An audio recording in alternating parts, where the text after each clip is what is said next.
Euclid विभाजन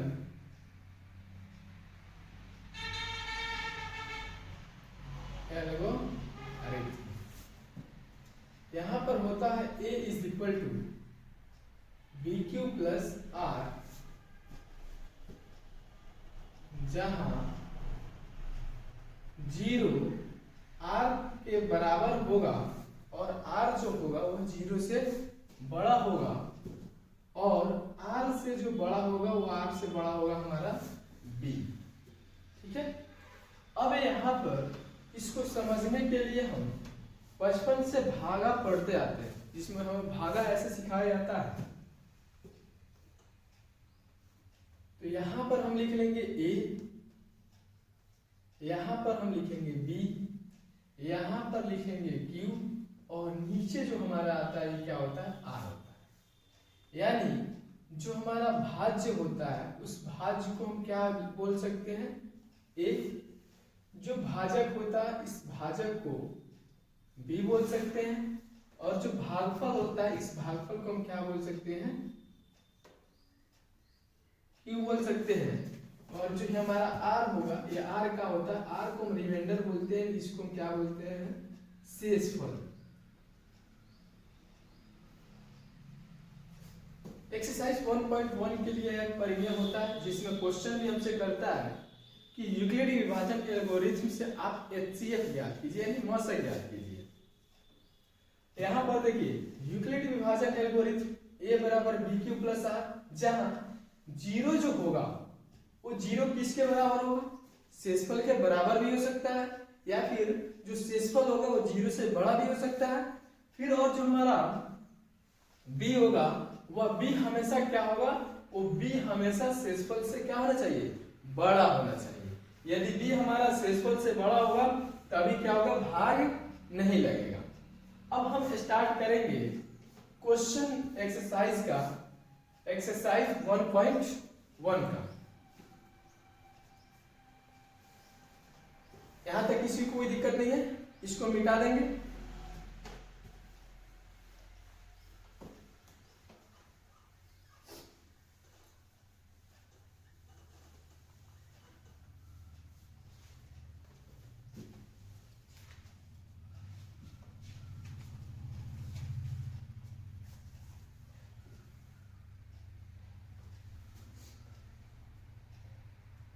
exercise 1.1 का question number 1,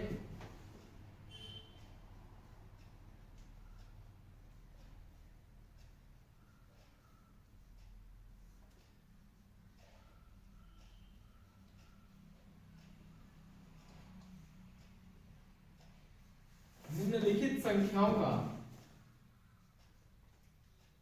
HCF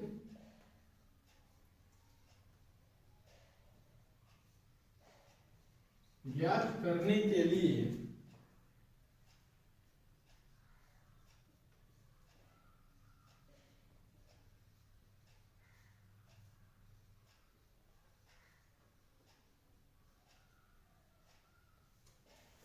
Euclid विभाजन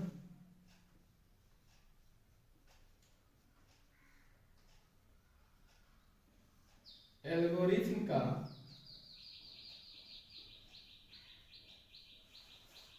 प्रयोग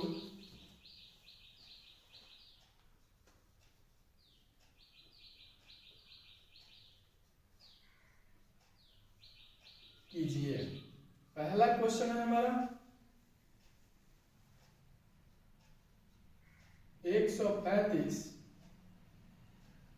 और 225। दूसरा क्वेश्चन हम देखेंगे, दूसरा क्वेश्चन दिया हुआ है 196 और 38,220। 196 और 38,220। चलिए क्वेश्चन क्या कह रहा है कि निम्नलिखित संख्याओं का HCF ज्ञात करने के लिए यूक्लिड विभाजन एल्गोरिथम का प्रयोग कीजिए। जिसमें पहला क्वेश्चन है 135 और 225। हमसे बोला है कि HCF ज्ञात करना। क्या बोला है? HCF यानी मौसा ज्ञात करना। इस मौसा को ज्ञात करने के लिए आपको यूक्लिड विभाजन एल्गोरिथम का प्रयोग करना है। तो पहला क्वेश्चन हम यहाँ पर लिखेंगे, हल यूक्लिड विभाजन एल्गोरिथम से। यूक्लिड विभाजन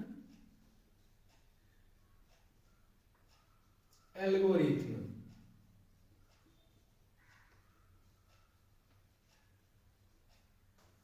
हो गया। यूक्लिड विभाजन एल्गोरिथम क्या करता है? A बराबर BQ प्लस R। अब जब आपको यूक्लिड विभाजन एल्गोरिथम से HCF निकालना हो तो सबसे पहले जो क्वेश्चन दिया रहेगा उस क्वेश्चन को देखिएगा कि उस क्वेश्चन में सबसे बड़ा संख्या क्या है। यहाँ पर देखिए 135 है और दूसरा है 225। इन दोनों में यदि हम कंपेयर करते हैं तो सबसे बड़ा जो है क्या है? 125 है। तो एक जगह पे आप क्या रखेंगे? सबसे बड़ा जो संख्या क्या है? 225। तो हम 225 को A के जगह पे रख देंगे और B के जगह पर हम रखेंगे 135। यहां तक किसी को कोई दिक्कत नहीं है? यदि इसको बनाने में आपको दिक्कत हो रहा है, यहाँ पे आपको समझ में नहीं आ रहा है, तो रफ साइड में कीजिए और यहाँ पर लिखिए 135 और यहाँ पे लिखिए 225। अब 135 का पहाड़ा हम 2 बार पढ़ेंगे तो 270 हो जाएगा। अब आपको पता है कि भागा में हम इससे ज्यादा नहीं लिख सकते हैं, 225 से हम कम लिख लेंगे या 225 लिख लेंगे, लेकिन 225 से ज्यादा नहीं लिखेंगे। तो यहाँ पे होगा 135 एकम 135। इसको यदि हम सब्ट्रैक्ट करते हैं यानी यहाँ पर घटाएंगे तो 5 में से 5 गया 0, फिर 2 में से 3 नहीं घटेगा तो बगल से एक हासिल लेगा और हासिल लेगा तो ये 12 हो जाएगा और 12 में से 3 जाएगा तो क्या हो जाएगा? 9। और यहाँ पर 2 है तो एक तो उसको हासिल दे दिया तो इसके पास क्या बचा? कुछ नहीं। तो 1 से 1 गया 0 यानी 90 आता है। अब देखिए नेक्स्ट स्टेप हम क्या करेंगे? क्यू है। जैसे हम आप लोग को बताया कि इसको हम A मानेंगे, इसको B माने थे और इसको Q माने थे और नीचे वाला मान रिमाइंडर R आ रहा था। तो A की जगह पे 225 आपने लिख लिया, B की जगह पे 135 लिख लिया। तो अब क्या करेंगे? इनटू Q की जगह पे 1 है तो 1 लिख लेंगे, कोई दिक्कत? प्लस R हमारा यहाँ पर 90 आया है, R यहाँ पे कितना आया है? 90। तो यहाँ पर अब हम क्या करेंगे? 90 लिख लेंगे। यहाँ तक कोई दिक्कत नहीं है। यह प्रक्रिया हम तब तक करेंगे जब तक कि हमारा R जो है वो किसके बराबर नहीं हो जाए।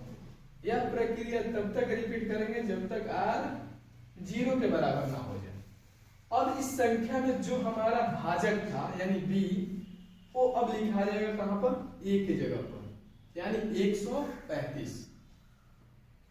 अब देखिए नेक्स्ट क्वेश्चन, 135 हो गया तो यहाँ पर अब जो हमारा शेषफल है उस शेष को हम कहाँ लिखेंगे? B के जगह पर, फिर मल्टीपल के साइन। अब देखिए यहाँ पर अब समझिए कि 90 हो गया। अब जो आपने भाजक बनाया था इस भाजक को फिर अब क्या बनाएंगे? अब भाज्य बनाएंगे यानी यहाँ पर लिखेंगे 135, 90 एकम 90 घटाइएगा 45। अब देखिए आपने तो B की जगह A की जगह पे 135 लिख लिया है, B की जगह पे 90 लिख लिया है, Q की जगह पे आप फिर कितना लिखेंगे? 1 लिखेंगे यानी Q की जगह पर हम 1 लिख रहे हैं तो हमारा शेषफल कितना आ रहा है? 45। और जैसे आपको पता है कि यूक्लिड विभाजन एल्गोरिथम में HCF निकालने के लिए कि जब तक R 0 नहीं होगा जब तक यह प्रक्रिया को हम क्या करेंगे? रिपीट करते रहेंगे। अब यहाँ पर देखिए इस सभी लाइन में सबसे बड़ा हमारा क्या है? 90 है। तो फिर अब हम 90 को लिख लेंगे A की जगह पर और जो हमारा रिमाइंडर R यानी 45 जो बचा हुआ है उसको लिखेंगे B की जगह पर। अब देखिए यहाँ पर 90 आप सभी को पता है कि 45 गुना क्या होता है? 90 होता है। तो हम यहाँ पे लिखेंगे 2। अब जैसे देखिए यहाँ पर तो आपने लिख लिया 45 और आपको 90, तो 45 गुना 90 ये पूरा पूरा कट जाएगा यानी हमारा शेषफल 0 आ गया। तो 90 बराबर 45 गुना 2 और शेषफल 0 आ गया तो क्या करेंगे हम यहीं पे छोड़ देंगे। अब यहाँ पे पता चलता है कि मौसा क्या है, अब हमको मौसा लिखना है तो मौसा क्या लिखेंगे, जो हमारा b होगा यानी जिसमें मल्टीप्लाई करने के बाद रिमाइंडर 0 है तो यह जो b की जगह पर जो होगा यही हमारा क्या हो जाएगा, मौसा। तो हम यहाँ पे लिखेंगे 45, यही हमारा क्या हो जाएगा, आंसर हो जाएगा। यहाँ तक किसी कोई दिक्कत? चलिए, नहीं दिक्कत है तो सेम इसी प्रकार हम ये सेकेंड क्वेश्चन को बनाएंगे। तो यहाँ पर सबसे पहले है, ये भी वही पूछा हुआ है हमसे कि यूक्लिड विभाजन एल्गोरिथम से, क्या बोला है कि यूक्लिड विभाजन एल्गोरिथम से 196 और 38,220 का मौसा ज्ञात करना है। इसको भी ज्ञात करने के लिए हम क्या करेंगे, सेम चीज लिखेंगे, यूक्लिड विभाजन एल्गोरिथम, यूक्लिड विभाजन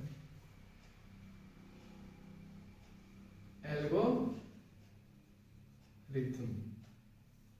ठीक है, यहां पर देखिए यूक्लिड विभाजन एल्गोरिथम होता क्या है, a बराबर BQ प्लस R होता है। इसमें जो सबसे बड़ा है उसको आप कहां पर रखेंगे, a की जगह पर, तो 38,220। फिर हमारा b की जगह पे क्या लिखेंगे, जो इसमें छोटा है 196।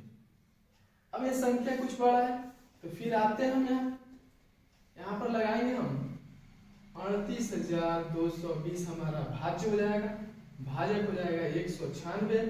इसको मल्टीप्लाई करेंगे तो यह 195 बार में टोटल आ जाएगा, पूरा पूरा कट गया। तो अब यहाँ पे हम डायरेक्ट लिख सकते हैं 195 प्लस 0। अब यहाँ पर देखिए 196 में जब हम 195 से मल्टीप्लाई किए हैं तो हमारा शेषफल 0 आ गया है, इसलिए हमारा मौसा कितना होगा, मौसा हो जाएगा हमारा 196।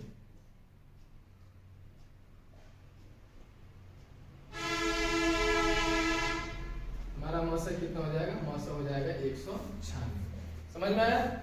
सेम क्वेश्चन इसमें एक और दिया है एक्सरसाइज 1.1 में, वन क्वेश्चन से यहाँ पे दिया हुआ है। नेक्स्ट क्वेश्चन, इसका 3 नंबर क्वेश्चन हम देखेंगे। 3 नंबर क्वेश्चन क्या कह रहा है, 867 और 255।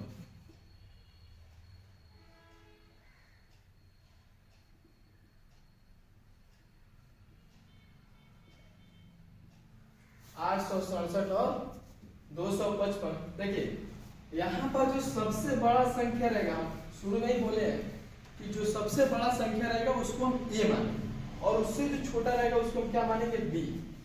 इसको भी वही 1 का 3 नंबर क्वेश्चन है, कह रहा है कि यूक्लिड विभाजन एल्गोरिथम से HCF ज्ञात कीजिए। तो यहाँ भी आप लिख सकते हैं हल,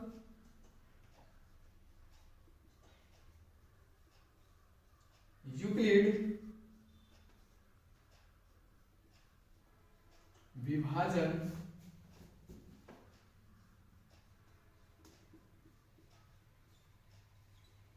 एल्गोरिथम से, ये दोनों 867 और 255 में सबसे बड़ा क्या है, तो 867। तो पहले यहाँ पे यूक्लिड विभाजन एल्गोरिथम लिखिए, a बराबर BQ प्लस R, a की जगह पे हम 867 लिखेंगे, बराबर b की जगह पे आप क्या लिखेंगे, 255।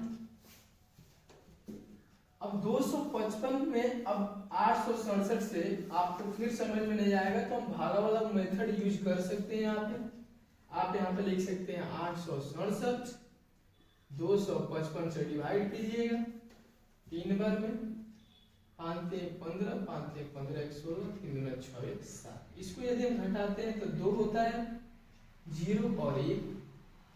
अब यहाँ पर यानी हम लिख सकते हैं कि 255 गुना 3, तो हमारा शेषफल कितना आएगा, 102। और यह प्रक्रिया हम तब तक करेंगे जब तक हमारा रिमाइंडर क्या आ जाए, 0 नहीं आता है। अब इसमें देखिएगा तो सबसे बड़ा हमारा क्या है, 255। तो 255 इज इक्वल्स टू, अब 255 में आपको डिवाइड करना है कितना से, 102 से। तो 102 दूना 204, घटाइएगा तो 51। ये 255 और 102 आपका अब बी हो जाएगा, जो पहले रिमाइंडर था, नेक्स्ट स्टेप में बी हो जाएगा। फिर लिखेंगे 102 गुना 2 और प्लस 51, क्योंकि 102 से जब हम डिवाइड कर रहे हैं 255 में, तो हमारा शेषफल कितना आ रहा है, 51 आ रहा है। फिर नेक्स्ट क्वेश्चन हम करेंगे क्या, अब यहाँ पर जो 102 है ये हमारा हो जाएगा भाज्य, और यहाँ पे 51 जो है ये हो जाएगा भाजक, और 102 हमारा भाज्य। 51 दूना 102, 51 दूना 102। जैसे यहाँ पर आप देख रहे हैं कि 102 में डिवाइड कीजिएगा 51 दूना तो 102 हो जाएगा, पूरा पूरा कट जाएगा, यानी शेषफल 0 आ गया। अब 867 और 255 का मौसा कितना होगा, ये आप लोग कमेंट करके बताएंगे। कहाँ पे कटा, 51 से कटने के बाद क्या हुआ, 0, तो हमारा मौसा कितना होगा, यह आप लोग कमेंट करके लिखेंगे कि 867 और 255, 867 और 255 का जो मौसा होगा वो मौसा कितना होगा, यहाँ पर आप लोग को कमेंट करके लिखना है। ठीक है, पहला क्वेश्चन डन।